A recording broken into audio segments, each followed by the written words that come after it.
unemployment, bankruptcy, homelessness, a global economic crisis. Should we be optimistic or pessimistic about our global economic recovery? Exploring the impact and seeking solutions, United Nations University presents UNU Conversation Series, The Economic Crisis.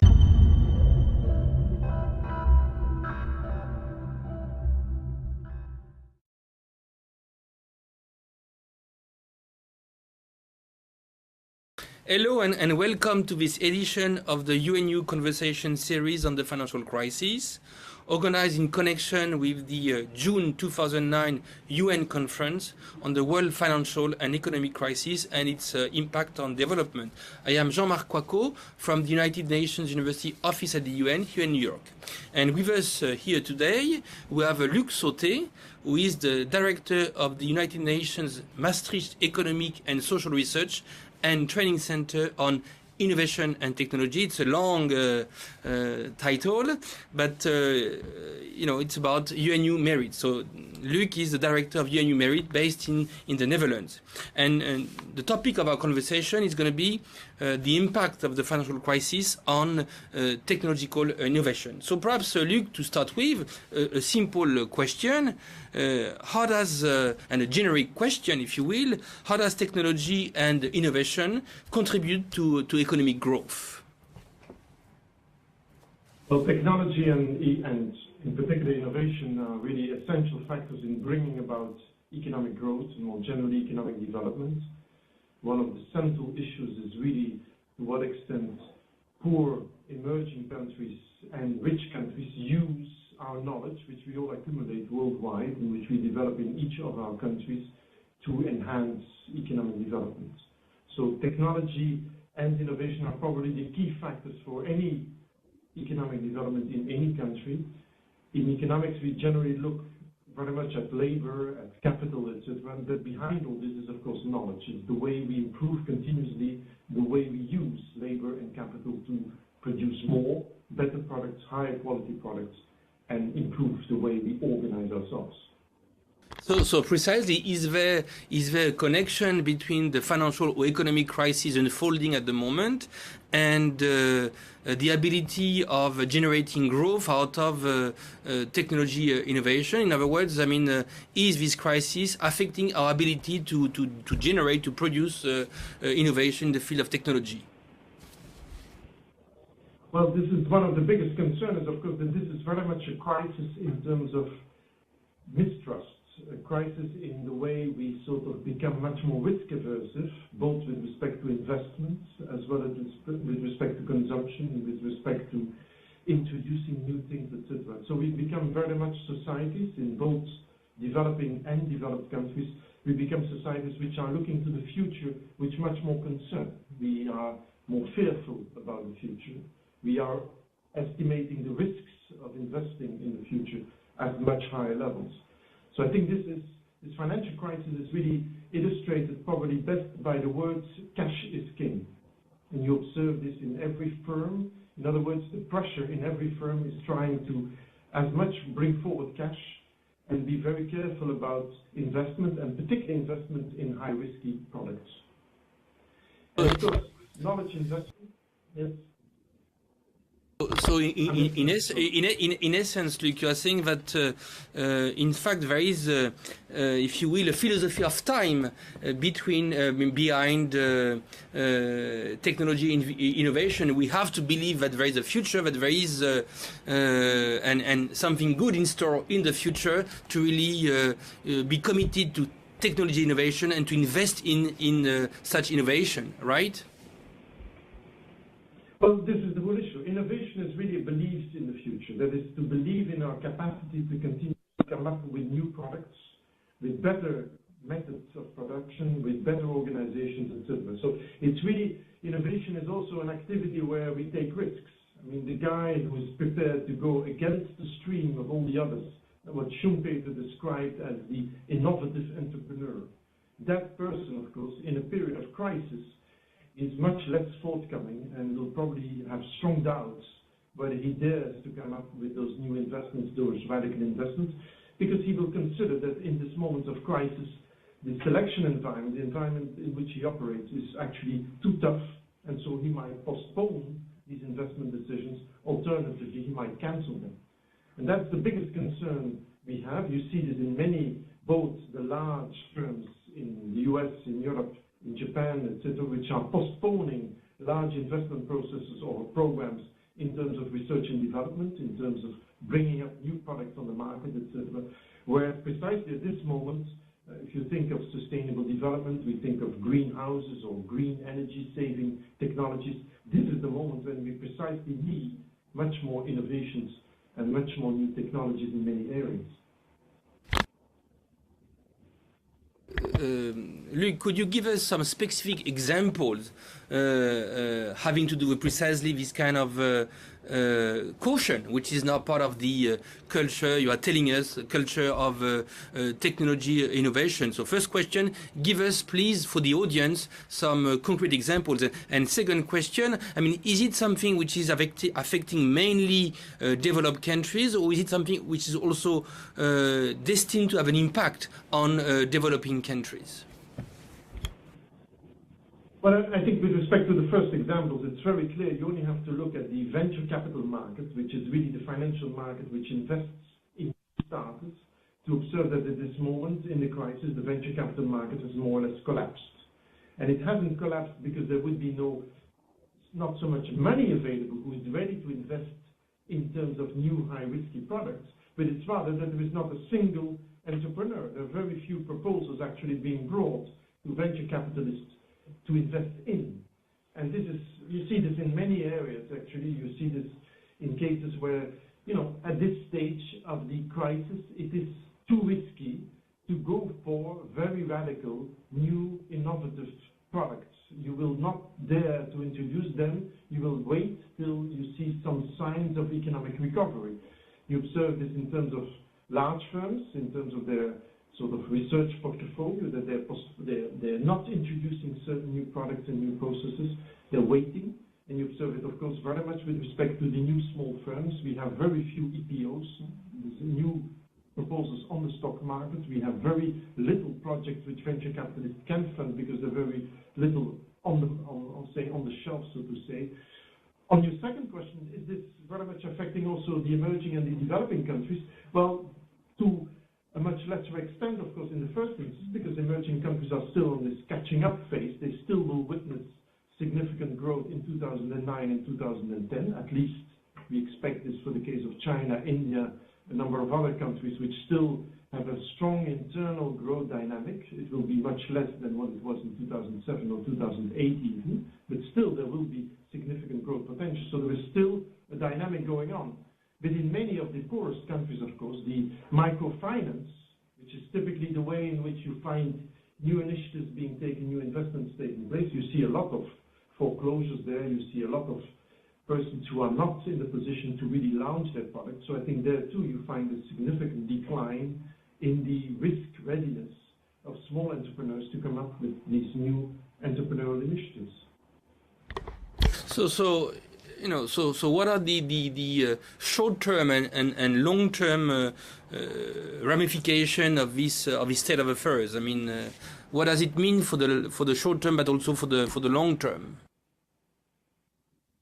Well, I think for the short term, in terms of what we call the economics of research and development and innovation, we probably in the short term expect that there will be a more cyclical behavior with respect to those knowledge investments also now, and this will be really the first time we witness also such a depth of a real crisis at the moment. So there will be a decline in the research and development expenditures of large and small firms in the US, in Europe, in Japan. We are expecting that there will be a decline in absolute terms. It might be less than actually the decline in the sales of those firms. So the relative intensity of the R&D intensity, as we calculate, might increase a little bit, but still there will be a cyclical downward movement in investments in research and development. And I think in the long term, though, there will be much more structural shifts whereby the research will move very much in the directions of some of the new fundamental challenges, such as, of course, the greening, sustainable development, very much in terms of energy saving, material saving, cradle to cradle, all these areas where research research is very much needed to increase the efficiency by which we use natural resources and, of course, we use energy resources. So I think these are trajectories of very significant research efforts. So I think in the long term, there will also be shifts. There will be clearly much more outsourcing of research to the emerging countries. I think surely India, China, Brazil, possibly South Africa will be countries which will increase the research and development activities of foreign firms. I'm thinking here in the first instance, of course, China and India, because they have a large scientific potential, human capital there, which is cheaper, of course, than the research, say, costs in Europe or in the US. So there will be further global outsourcing of research and development activities to some of the emerging countries. And I think finally, in the long term, of course, there will be a possible shift further in the technological strength of the, say, the global landscape. There will probably more technological peaks, technological centers of excellence emerging in some of the large BRIC countries, the emerging countries. We started the conversation with you mentioning the fact that technology innovation is a key factor for growth nowadays. And now you are telling us that, in fact, because of the crisis, this technology innovation is a bit hampered. So, and you just alluded to what is likely to happen in this area on the short term and on the long term. But I mean, precisely, what are governments and the private sector doing to really address this situation today? And if they're not doing much, what should they do to really tackle this problem? Well, I think that governments are, the problem basically about investments in research, in technology, in knowledge, in innovation, etc., is that these are long-term investments. For governments at the moment, it's all hands on deck. It's after the financial crisis and the sort of firefighting with respect to the financial crisis. Now is the moment of the real economy crisis, and the focus is very much on short-term measures, which result in short-term economic recovery or short-term employment measures. Investments in research, in technology, and innovation have only effects in the long term. And so the danger at the moment is very much that governments do not pay any attention, have no priorities with respect to their investments in research and development, to the support, the various ways in which they support private investment in research and development. And then, of course, in the coming fiscal budgets for 2010, as they will start to emerge in September, etc., in most of the developed countries, we will start to see declines in the way governments are prepared to fund research and development, to fund human capital formation, higher education, to fund innovation support schemes, etc., under pressure, of course, of the fiscal deficits they are running, etc. So I think there is a danger there of insufficient priority given to some of those issues, on the one hand. And on the other hand, the second major remark I would make with respect to what governments do is that if and when governments do something, as you can see it in some of the high-tech countries such as Finland, to a large extent, of course, the Obama administration in the US, you also see it in the Merkel administration in Germany, you find that these countries are focusing very much on their own. So it is, if there is one thing characteristic of technology and research support policies, it is that they are totally nationally focused. There is absolutely no coordination across countries, not even in the European Union. It's as if the rest of the world does not exist. Whereas precisely we know that with respect to knowledge investments, the results of these knowledge investments are of course global. They impact on solutions for everybody across the world, and the knowledge typically has these global international spillover effects, helping or assisting firms, organizations elsewhere than at the place where the innovation was made. So you have this very peculiar effect at the moment to see that we address, from the financial crisis perspective, the set of global urgent issues. Think of all the reforms made by the Stiglitz Commission or proposed by the Stiglitz Commission. Think of the reforms of the IMF and all the other reforms of the Bretton Woods system, and look at how, on the real economy, we go back to the national frameworks. And the most extreme cases, of course, with de facto, which is the most global, i.e. knowledge investments, that we're totally operating at the national level.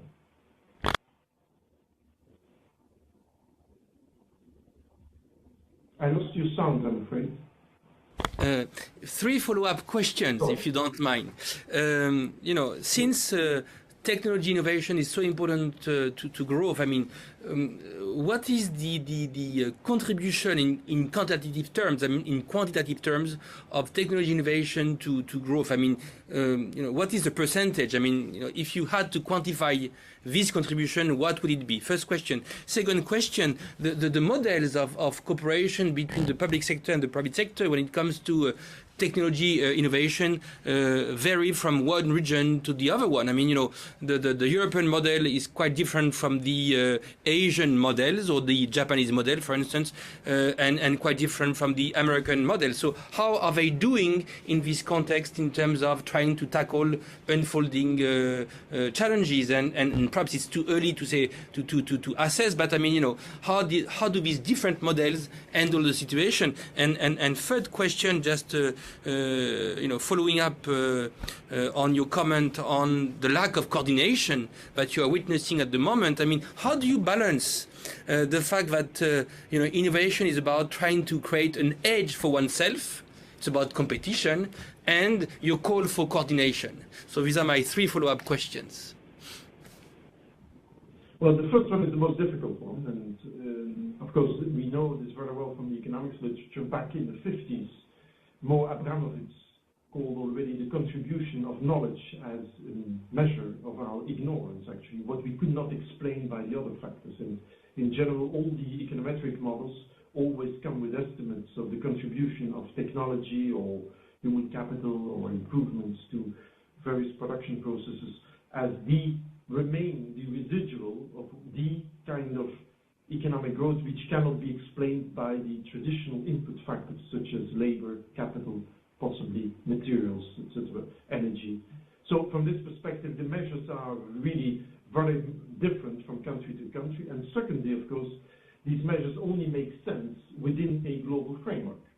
It is so to say that, if I would calculate this, or we would calculate this for Belgium, say, it's pretty clear that most of the contributions of the efforts made in Belgium to research and development as measured in an econometric model resulting in additional output or productivity growth in Belgium have little to do with the research efforts carried out in Belgium, which would be in places which spill over to the rest of the world. So these measures, I would say at this moment, it's purely an issue about belief, and I would not trust any of the current measures as they are ranging between very large brackets from very small percentages to very substantial percentages, etc. So I would put this question, if you don't mind. I will not give you a real hard factual response on this. I do mind, but I don't have the choice, so I'll go along. As an academic, I do not dare to give you answers on these particular measures which I do not believe myself in. I have to somewhere, certainly in any kind of public environment, this is the borderline. Now, with respect to the public-private interaction, the way research and knowledge activities are organized, you're absolutely right. Of course, this differs dramatically, and we have a couple of indicators which highlight those differences. In some sectors, in some countries, actually, you have very strong dominance of private activities.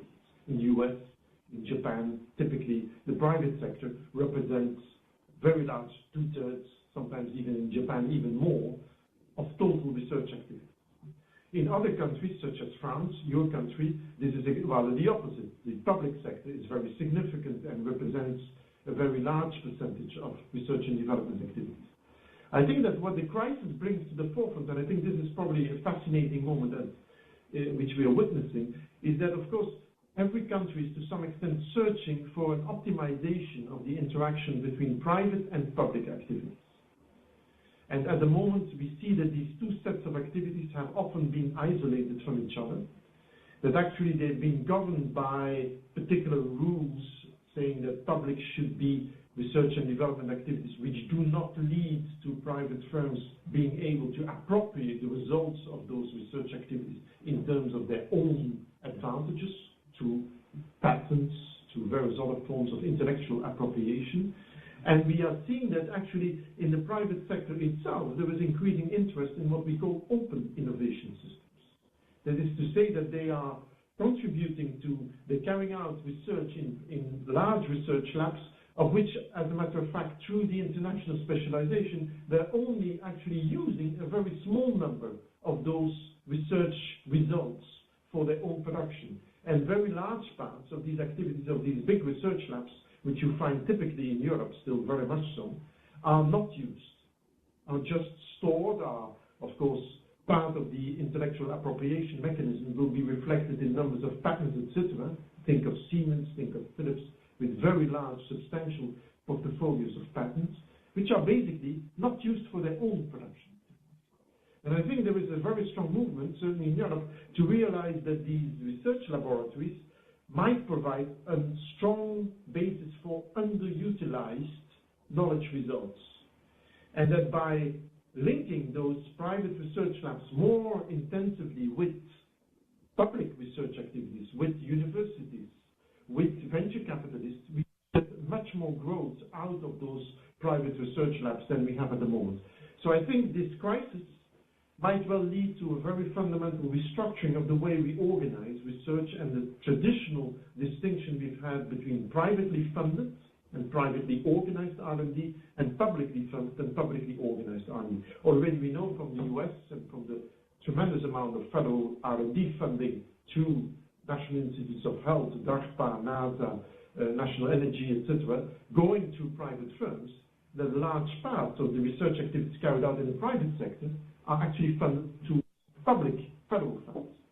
We also know, and there was a very good example, of course, in the 70s, when Bell Labs, the largest research lab worldwide, was dismantled, that as a matter of fact, the dismantling of Bell Labs led to very strong dynamics of many of these R&D managers in Bell Labs, which started to set up either their own firms, went up to many of the Silicon Valley firms to manage the R&D activities in those firms, and this led basically to the blossoming of the Silicon Valley. So organization of research activities is a very crucial and important factor in terms of getting much more out of the way we invest in knowledge activities and getting a much higher value out of this, etc. So I think this is a very important element in terms of the way the differences are organized.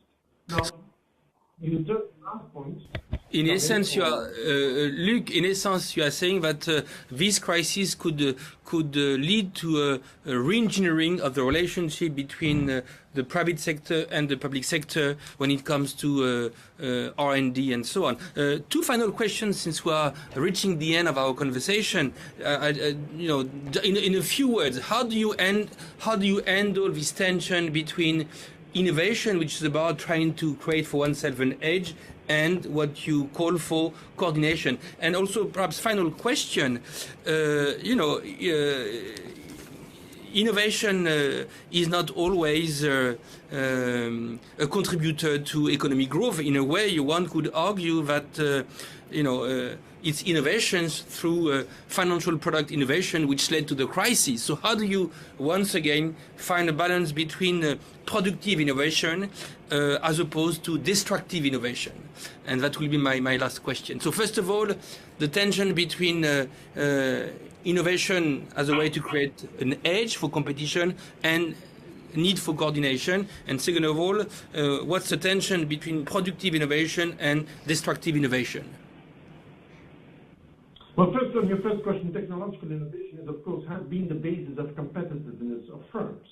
It is true, continuously innovating, that they are increasing their sales, that they are increasing their productivity, that they are becoming more competitive, and that they are beating their competitors. In economics, we have, and actually it is Paul Krugman, the Nobel Prize winner of last year, who pointed this out already a long time ago. This technological competitiveness view at the country level makes very little sense. Actually, he wrote an article on competitiveness called A Dangerous Obsession. Because at the country level, this idea that we are having the advantages of innovation accruing in monopoly rents to a country, and that we are stronger than our competing country or our competitor, etc., has been very much behind also the Lisbon targets and the idea in Europe that we should catch up with the US and become, remember the famous Lisbon phrase, become the most competitive region in the world. most competitive, and afterwards it was correct, most competitive and sustainable region in the world. Now, this is typically, I would say, an old obsession, and it's time to get rid of that. And the reason why we need to desperately to get rid of that is that at this moment the central policy concern should not be the creation of technological advantages and the creation of accumulation of knowledge which we somewhere could use or not use domestically. It should be the solution of some of the major problems we are confronted with at a global level. And these include, of course, sustainable development, climate change, aging, many of the problems, all of which are very well reflected within the UN Millennium Development Goals, and more broadly, the issues with respect to sustainable development. At the core behind each of these issues is technological knowledge. It is that we, in order to tackle these problems, we need technological knowledge. But we don't just need technological knowledge, we need the spreading of that knowledge as quickly as possible in terms of energy saving in order to solve those problems. Because it is in the interest of citizens in the US or in Europe that actually in India, in Africa, in wherever, one uses much more energy saving technologies than one does at the moment. So we have certainly an interest not so much in the creation of knowledge and technologies than in its diffusion, than its rapid diffusion, because this is a run against time. And I think from that perspective, the whole technology policy focus should really move to the coordination side and to putting as a central policy concern the spreading, the diffusion of knowledge as being this central policy aimed at the global level. And I think from that perspective, this is really where I would argue that the crisis here might possibly, given the need to outsource the private research, to bring it much more global, to outsource internationally, given this public-private interaction, we might be in a new world in which indeed we could sort of address many of those global issues as one of the most fundamental challenges of our future. Now, last question. In fact, you know, your remark presupposes putting together a new economic model. I mean, in a way. But so briefly on the last question, because we are running out of time, the connection between destructive or the tension between destructive innovation and creative innovation. No, I think that when we deal with networks and when we deal with, in particular, the effect of technologies introduced in service activities which have network characteristics, there will always be features of these technologies when we introduce them where we don't know the actual outcome in unexpected ways, and where it's clear that what we will have is also negative externalities. It's clear that in terms of and I think Joe Stiglitz in his lecture at the UN and at the United Nations University explained this very well. If you look at the first phase of the introduction of many of the financial innovative products, they were very clearly to try to reduce the risks of banks, and the derivative concept, the whole concept of even the word securitization, has very clearly this term of trying to secure risks. As Joe joked about, why people never thought about the further aspects of the risk-taking with these financial innovations, probably they didn't come to his second lecture, where he explained the correlation between the risks and, of course, the dangers involved in the next step of further packaging further and lending these monies to next agents, etc. So in this sense, we have similarly in many areas, in health, in education, in finance, in communication, in all these service activities where we introduce massively new technologies like what we are doing here now in terms of communicating at a distance. We, of course, will benefit from the advantages like we do now here. But if this were the only ways we could communicate, you clearly could see that you might enter in a system that if we were to apply this in education from school year one, we might well end up after the end of school with children which have very major social problems of interacting because they've never had the experience of social interacting. So technologies are neither good nor bad. It's each time the use we make of them and the way we integrate them in our society, which should be open very much to discussions, in the case of education and health, that's very much with a broad set of issues of where indeed are there potential negative features in terms of reducing welfare, in terms of leading us to long-term negative aspects with respect to the introduction, the sort of unique introduction of those technologies. And that is what we know very well, actually, is what we call technology assessment. We really need, and the United States has, of course, an Office of Technology Assessment. We have forgotten that actually the introduction of new technologies has both positive and negative aspects, and that the whole issue about the negative aspect is, of course, to control those, or to try to take the measures so that those negative aspects can be under whatever control, etc., and be minimized. In one word, Luc, if you had to summarize what, in your view, is essential in the conversation that we had, so what are the things with which, what is the key idea with which, what is the takeaway, if you will, of our conversation for the audience? Research and innovation has everything to do about the future and the way we look at the future. And we should start to get rapidly, as quickly as possible, back into a framework of looking in a positive sense to that future.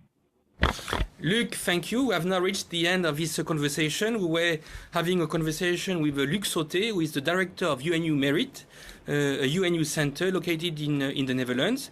I thank you for watching, and I hope to see you next time. Thank you.